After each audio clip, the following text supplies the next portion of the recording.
오늘 또 하나님의 말씀은 내가 누구인지, 무엇을 가졌는지, 무엇을 살 수 있는지 알게 하십니다. 내 마음은 지켜질 것이며 오늘 또 내 말은 반드시 변화됩니다. 나는 절대로 이전 같지 않으며 오늘부터 새로운 생활이 시작됩니다. 나를 통해 나라와 민족이, 가정들이, 사람들이 복이 될 것입니다. 나는 반드시 변화됩니다. 아멘. 예수님의 행로를 지도에서 한번 볼까요? 위에 사진 위에 있는 헬몬산에서 출발하셔서 제자들하고 갈릴리 지방으로 들어오셔서 여기 가버나움 집에 계시다가 최후의 여행, 마지막 여행을 십자가 지시로 출발해서 가십니다. 가는 길에 사마리아 길로 가지 아니하시고 요단 동편 베레아 길로 해서 여리고성으로 들어가셔서 여리고성의 소경 바디메오의 간절함을 아시고 그를 치료하시고 이제 여리고성을 출발해서 베다니로, 밧바게로, 그리고 예루살렘 성으로 들어가시는 그 과정에 오늘 하시는 그런 행적입니다. 오늘은 성전에 대한 말씀을 보거든요. 이 지구상에 최초로 처음으로 하나님의 집이 생기는데 그때가 지금으로부터 약 3,500년 전 모세 때 하나님이 지금 있는 시내산 및 시내 광야에서 성막을 처음으로 하나님의 집을 짓도록 하십니다. 그럼 그 이전에는 왜 안 지었을까? 여러분 잘 아셔야 될 거거든요. 이때야 미개하고 건축술도 이런 것이 없어서 천만에요. 이때서부터 훨씬 전에 1500년 전에 노아의 방주는 오늘날에도 손색이 없는 엄청난 건축물입니다. 그러니까 이때 인간은 이미 위대한 건축물을 만들 수 있었습니다. 바벨탑도 쌓았고요. 그러니까 이 건축술, 이런 것들, 토목, 이런 그 건축 자재, 건자재 이런 것들이 이미 많이 발전되어 있었습니다. 그런데 아담서부터 이 모세 때까지 하나님이 성전 지으라고 안 했습니다. 왜요? 이때는 하나님은 집에 있는 교회를 세우도록 했습니다. 기독교 신앙의 본질을 아세요? 그래서 노아가 제사장, 노아의 집에서 아브라함이 제사장으로 아브라함 집에서 아브라함보다 앞서 살았던 욥의 집에서 제사장으로 가정의 교회 성전이었어요. 따라서 우리 새송교회 모든 성도님들이요, 여러분의 집이 성전이 되시고 여러분 집에 있는 교회를 어찌하든지 이루어 나가시기를 바랍니다. 이때서부터 수년이 지난 후에, 오랜 세월이 지난 후에 다윗이라는 인물이 등장을 해요. 그게 다윗이 하나님의 은혜를 너무 많이 받아서 미안해서 감사하고 싶어서 성전을 지으려고 할 때는 내가 언제 너희들에게 백향목으로 내 집을 지으라고 한 적이 있더냐? 벌써 하나님은 이 말씀의 인뉘앙스 속에 이 성전보다 먼저 집에 있는 교회가 세워지기를 바라고 그의 아들 솔로몬 때 와서야 비로소 성전을 건축합니다. 그래서 두 번째로 세워진 하나님의 성전이 모세 때 성막, 장막이었고 회막이었고, 그 다음에 솔로몬, 회막은 좀 다른 의미죠. 솔로몬 시대 때 성전 안전 건물이 세워지고, 이 성전 하나님이 박살내버렸습니다. 완전히 싹 불태버리고요, 완전히 다 뒤집어서 박살내버렸어요. 바벨론 군대를 동원해가지고. 이 성전은 하도 더러운 짓들을 하니까. 그래서 포로로 끌려갔다가 다시 되돌아와서 수롯바벨 인도하에 성전이 다시 세워집니다. 세 번째, 이 성전은 미약했어요. 그러다가 하나님의 대적자 이스라엘 민족의 원수였던 아말렉 족속의 후손 헤롯이 헤롯 성전을 세워요. 이게 성경에 나오는 네 번째 하나님의 집이거든요. 그런데 이 헤롯 성전은 이전 성전들하고는 전혀 달라요. 엄청나게 큽니다. 여러분 신앙생활 하시면서 성경의 말씀들을 잘 이해하면서 신앙생활 하시기를 바랍니다. 덮어놓고 믿지 말고 펴놓고 믿읍시다. 아무것도 모르고 믿지 말고 알고 믿읍시다. 성전은 이런 네 가지 역사 과정을 겪어서 발전해 나갔어요. 이 헤롯 성전은 어떻게 됐느냐? 크게 네 곳으로 지역이 네 곳으로 나눠져 있었습니다. 이전 성전에는 게 없었거든요. 누구라도 들어갈 수 있는 이방인의 뜰, 어느 누구도 갈 수 있습니다. 예수님께서 성전을 찾아가 청소하신 것이 여기거든요 지금. 그런데 누구라도 다 참석할 수 있고 이방인 누구로 참석할 수 있는 이 광장, 이 성전을 지나서 미문이라는 문을 통과하는 이 과정은요 유태인만 갑니다. 유태인이 아닌 사람은 여기 못 들어갑니다. 남자도 들어가고 여자도 들어가고 다 들어갑니다. 그런데 여자는 여기까지밖에 못 들어갑니다. 그래서 이거를 여인의 뜰이라 그럽니다. 여기는 이방인의 뜰이라 그러고 여기는 여인의 뜰이라 그럽니다.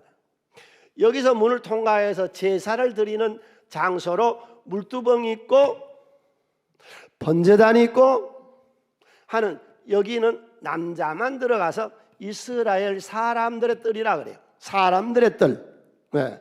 여기는 여자는 못 들어갑니다.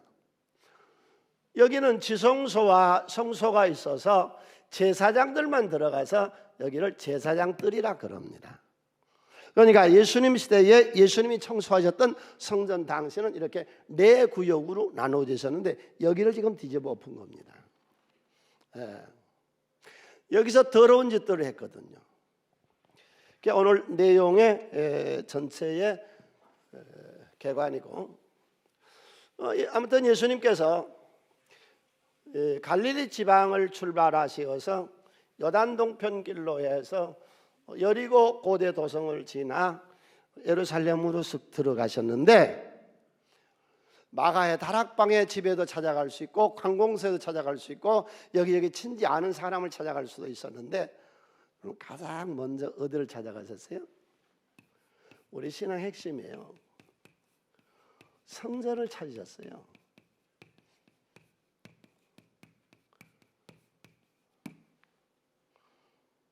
우리 한 주 열심히 살고 오늘 성전 찾아오셨습니다.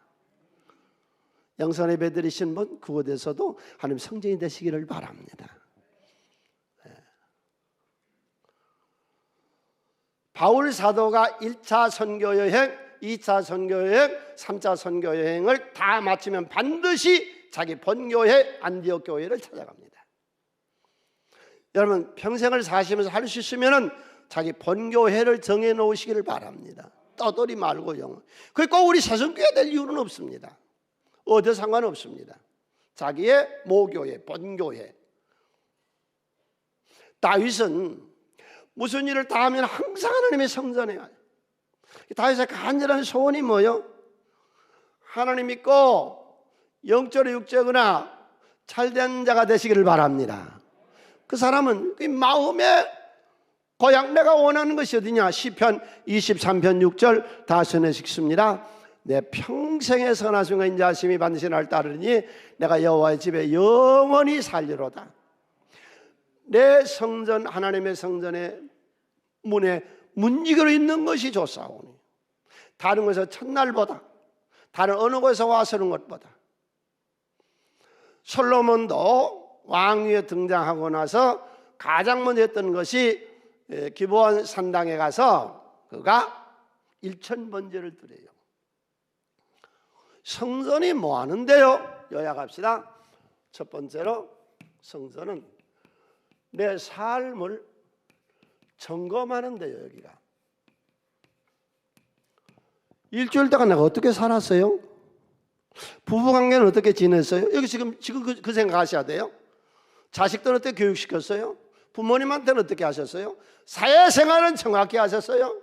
게으른 아태하거나 불량한 남 속이려고 하지는 않았어요? 지금 이게 하는 거예요. 이게 세상 사람들이 없는 우리 믿는 이들에만 주는 하나님의 특별한 선민의 축복이신 줄로 믿습니까? 내 살아온 삶의 궤도를 수정하고 점검하고 내가 지금 무슨 짓을 하고 있는가, 내가 지금 정확히 길을 가고 있는가, 나침반이 정확한 건가, 고장난 나침반은 아닌가, 이걸 지금 오늘 여기서 점검합시다. 두 번째로 여기서 하나님 만남의 장소요, 모세를 통해서 하나님이 하나님의 집을 지을 때 내가 거기서 너를 만나 주겠고, 오늘도 여기서 주님 만납시다. 내 마음의 눈을 여소서, 내 마음의 눈을 열어 주 보게 하소서, 주 보게 하소서. 내 마음의 눈을 여소서, 내 마음의 문을 열어 주 보게 하소서. 주 만나세요. 주여, 내가 이곳에서 내 아버지 집이 어느 곳에도 주님 계시고 어느 곳에서 하나님을 만날 수 있으나 특별히 선택된 하나님의 집에서 우리 하나님을 만납시다. 그럼 내 모든 인생의 문제가 해결되죠. 해결 안 될 것이 어느 게 있습니까? 무엇이 문제입니까? 하나님 신뢰하고 의지해 보세요. 주님은 내 모든 문제를 해결해 주십니다. 세 번째로 여기는 배움의 집이요. 내가 거기서 너에게 너 이리 와봐. 너 왜 그렇게 살아? 너 참건 잘 살고 있는 거야? 너 지금 굉장히 잘하고 있는 거야? 이걸 말씀하시려고 하나님 우리를 불러서 오늘 또 말씀이요. 내 백성이 무엇이 없으면 망한다요? 무식에도 좋다는 성경 규정은 없습니다. 지식이 시에 천당 가는 말씀도 없습니다. 지식이 무식이 천당 가는데 그거는 아무 상관없어요. 예수 이름으로 구원 말씀. 그러나 이 세상 삶을 살아가는 데는 배움이 필요합니다. 왜 우리 자식들을 이렇게 과외 공부를 시키고 이렇게 많이 투자를 해서 하려고 그래요? 인류 학교에 들어가서 인류 교육을 받도록 하려고 그런 거 아니에요? 배움이잖아요. 반드시 배움.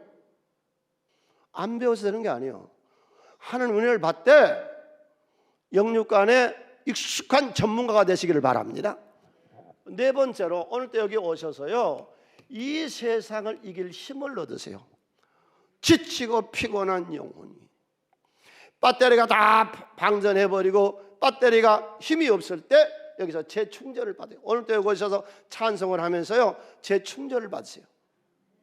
할렐루야. 하나님의 그 힘을 얻고 청소를 하고 새로운 기름을 넣고 엔진을 새롭게 보링을 해서 힘을 얻는 그런 시간 되셨으면 좋겠습니다. 성전이 그런데요. 그 다음에 여기서 다섯 번째, 여러분 성전을 찾으셨는데 이 와서 여기서 뭐하냐, 무던히 와서 졸다 가고 잡념 갖고 쓸데없는 생각하고 가면은 무슨 유익이 있느냐는 거죠. 평생 몇십 년을 성전을 우리가 주일님을 찾을 건데 내 삶의 생존 비결을 배우는 거예요. 삶의 생존, 어떻게 살아남을 것인가, 이 삶을 점검한 것이고 기술을 배우는 거죠.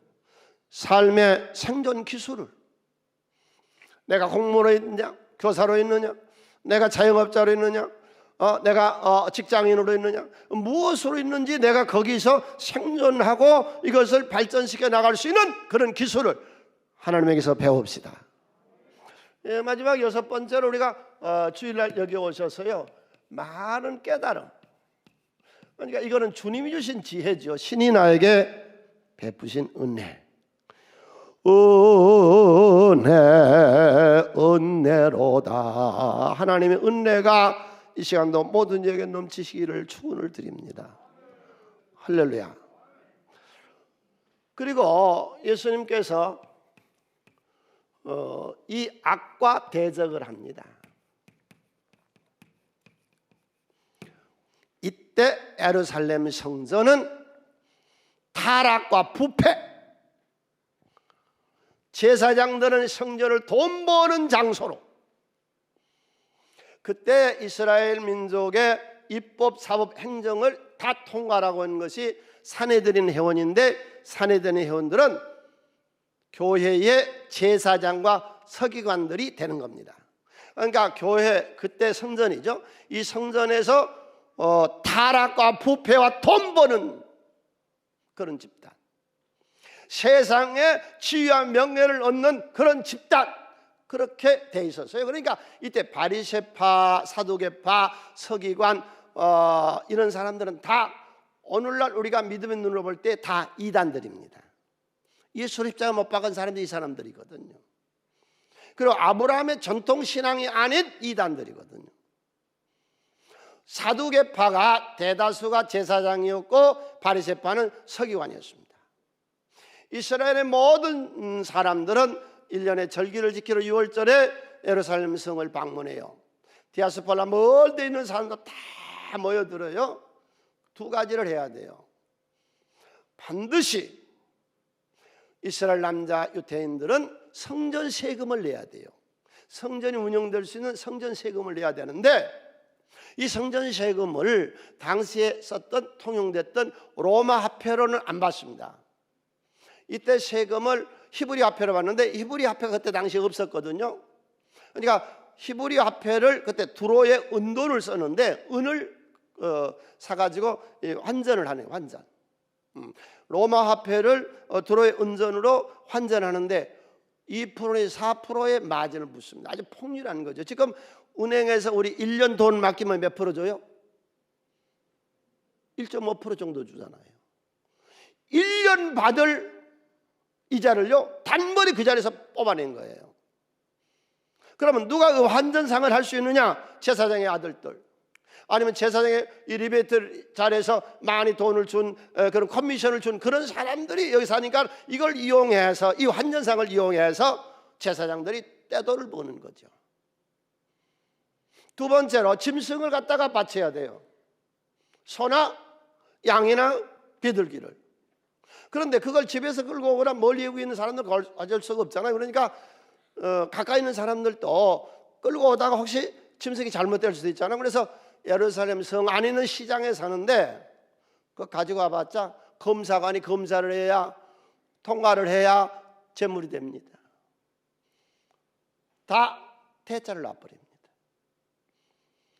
웃돈을 주고 폭리를 해서 소와 양이나 이제 자기 형편에 맞게 비둘기를 사서 제물로 바칩니다. 여기서 엄청난 이권이, 폭리가 세워지고 제사장들은 여기서 커미션을 먹고 자기 아는 사람들을 거기다가 이 장사꾼으로 세우는 거죠.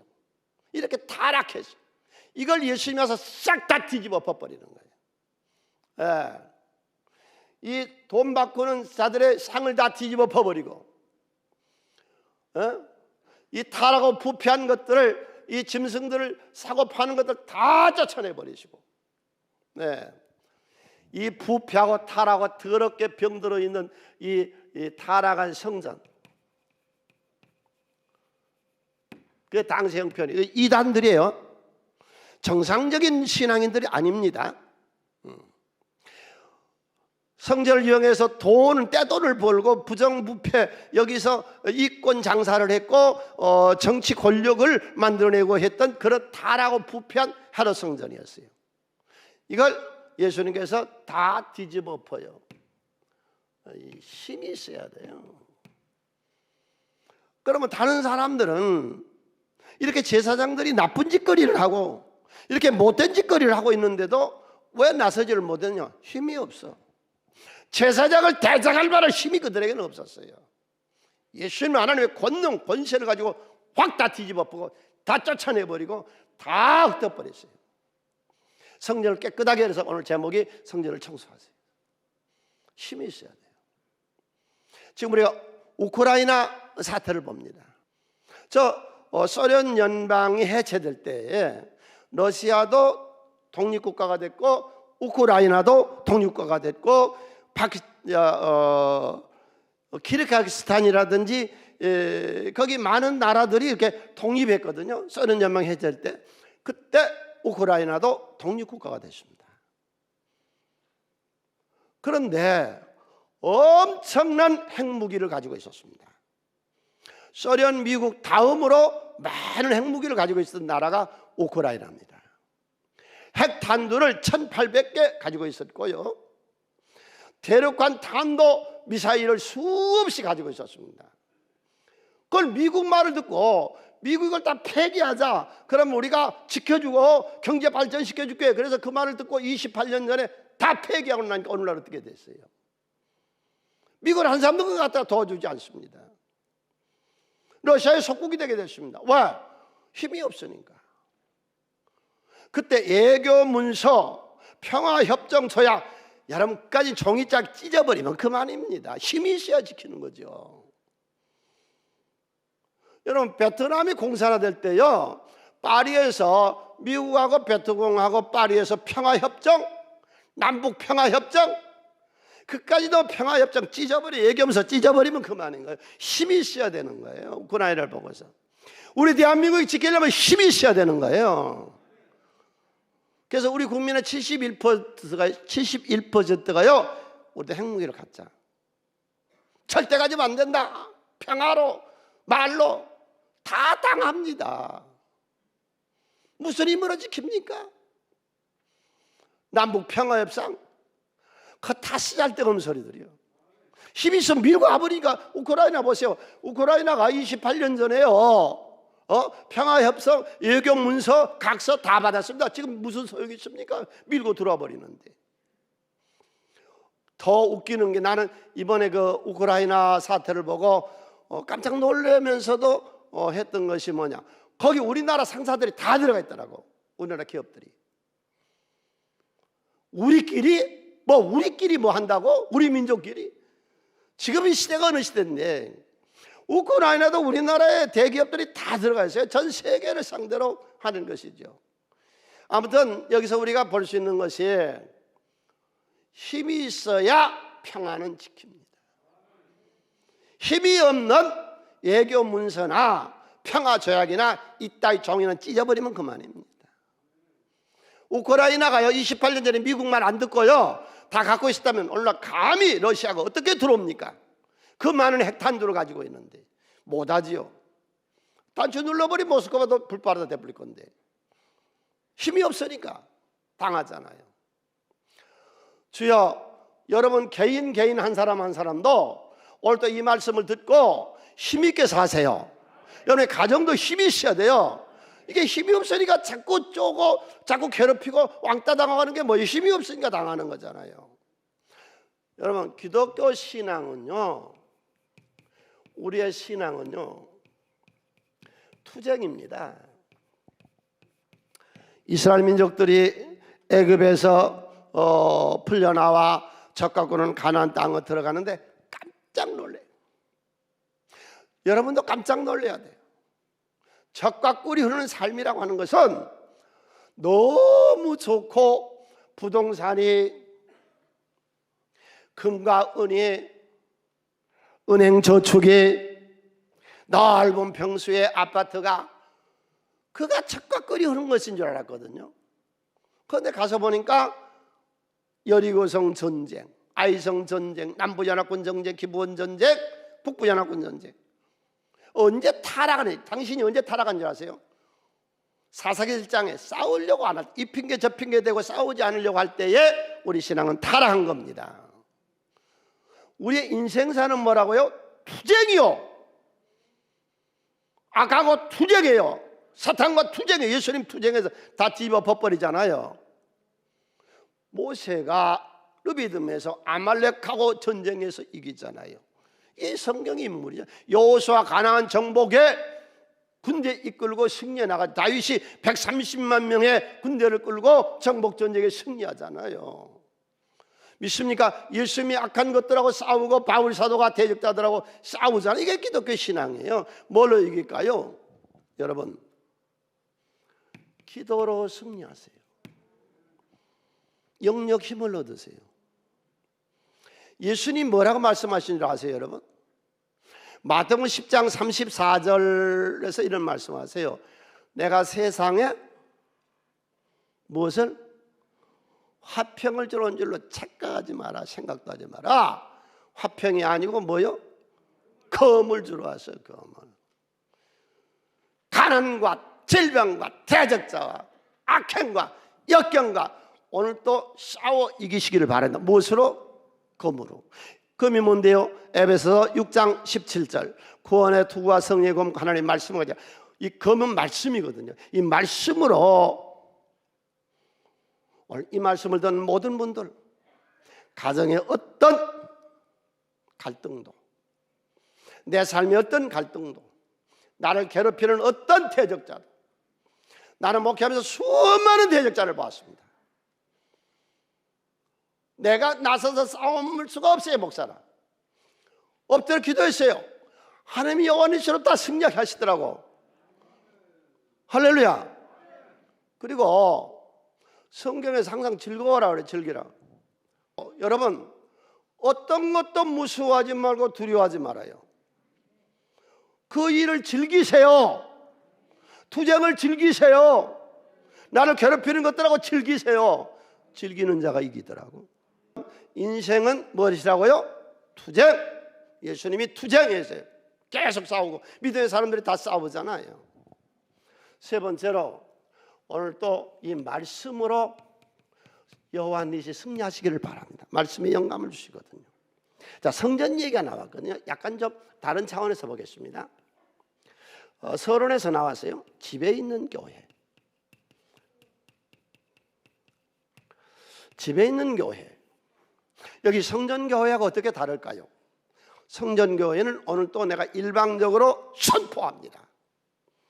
집에 있는 교회는 아니요. 소통, 강론하라. 쇠마교육에서 우리가 서로 식구끼리 나누는 것이죠. 집에 있는 교회에서는. 자, 우리가 사랑의 8대 언어를 내가 정해드렸는데 이제부터 대단히 중요한 얘기를 하겠습니다. 꼭 기억하세요. 우리 집에서 어떻게 소통을 할까요? 토요일 저녁 가정 예배를 드릴 때 어떻게 우리가 서로 소통할까요? 첫 번째로요, 대화의 상대가 되고 대화를 나누려고 하려면요, 내가 낙관주의자가 돼야 돼요. 낙천주의자, 낙관주의가 돼요. 내 마음이 즐겁고 기쁘고 흥분되고 설레고 좋아야 대화가 되거든. 불안하고 초조하고 길거리에 내 앉을 것이 망할 것 같고 인생이 끝장날 것 같고 괴롭고 고통당하고 이런 가운데는요, 대화가 안 됩니다. 시끄러! 말하지 마라. 사람 지금 죽을 지경이에요. 항상 이 낙천주의로 옷을 입읍시다. 그래서 항상 기뻐하라. 그래야 대화가 됩니다. 두 번째로, 그 상대 가지고 아주 좋은 것을 비교하지 말아요. 시골에서 고등학교까지 졸업하는데 단 한 번도 초등학교 1학년에서 고등학교 3학년 때까지 2등을 해본 적이 없어요. 계속 1등을 했어요. 서울의 최고 명문대학에 수석으로 들어갔다가 수석으로 졸업을 했고, 그리고 인류 회사에 취직을 했어요. 가정을 꾸미고 너무 좋았어요. 그러다가 어느 날 보니까 학교 다닐 때 멍청한 공부도 잘 못한 것들이 지금 부모를 잘 만나가지고 빌딩 주의독 돼가지고 이놈이 큰 소리 치고 이번에 유럽 여행 갔다 왔다고 사진 좀 펴고, 난 이게 뭐야? 그러다 깨달았대요. 그는 그거, 나는 나다.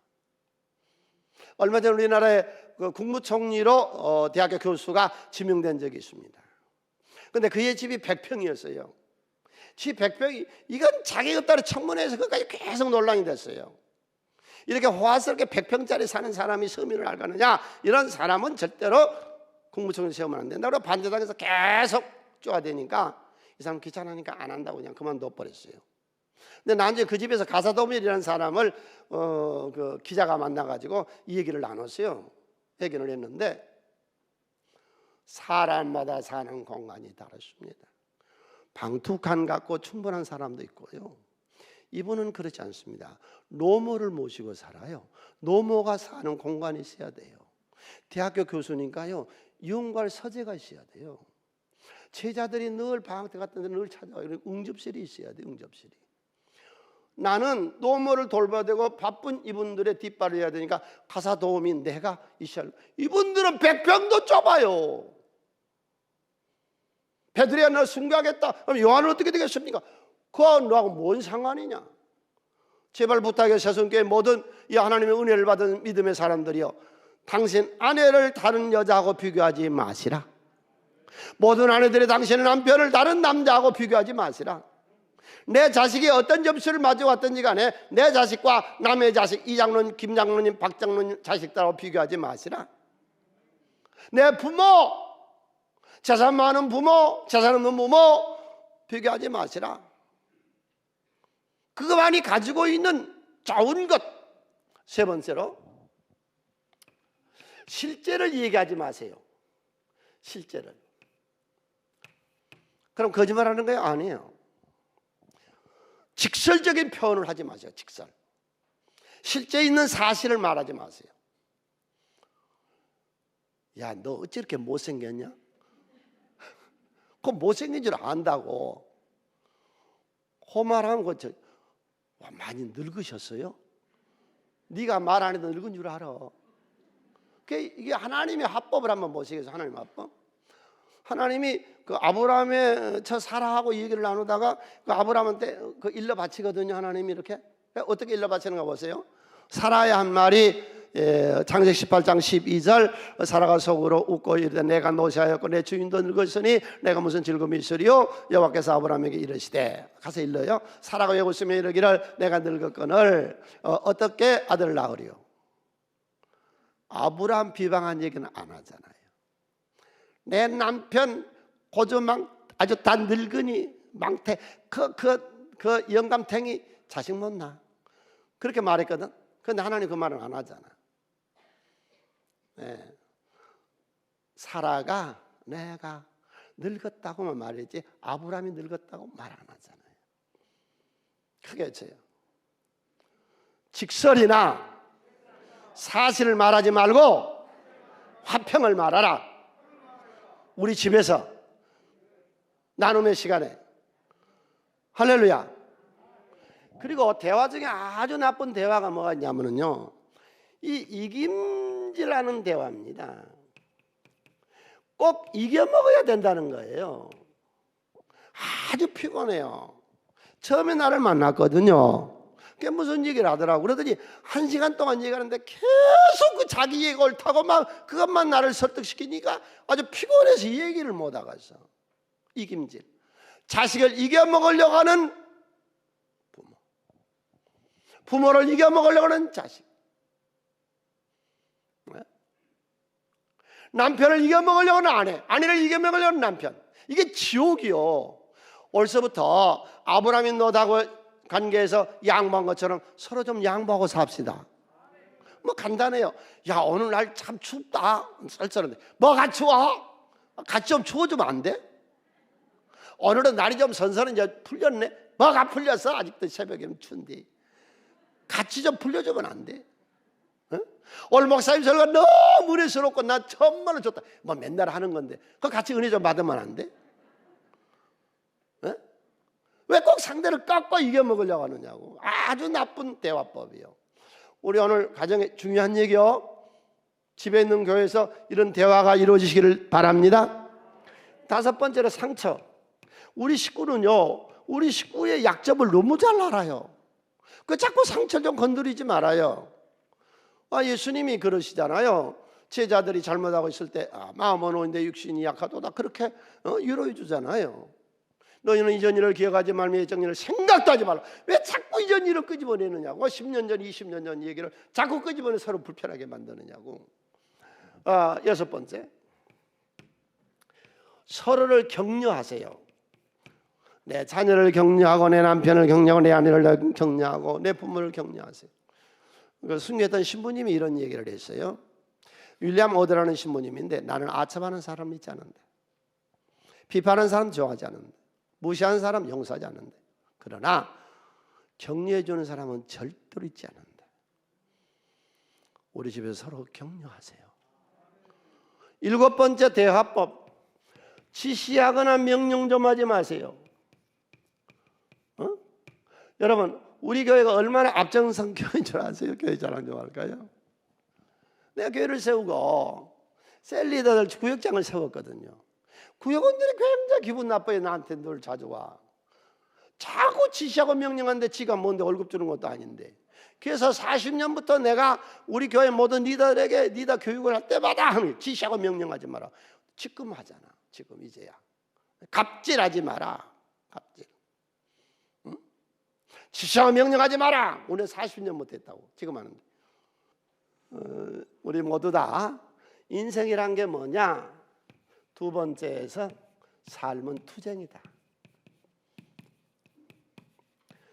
패한 자는 망해지는 것이고 능에서 쫓겨나는 것이고,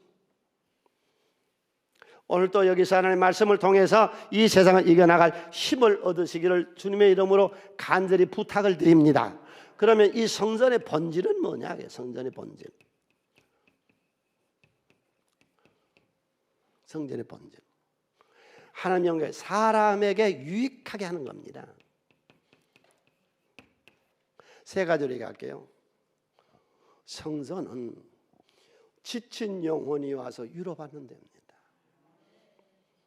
마음에 갈등이 있고 인생이 고단하고 힘이 들고 남편과 아내 사이에 시달리고 부모와 자식 간에 시달리고 경제의 빚쟁이에 시달리고 정신적으로 상한 심령들이 와서 하나님이 이미 구원 다 받은 사람들이니까 오늘도 여기서 내 영의 안식처에 영의 안식을 찾으시기를 바랍니다.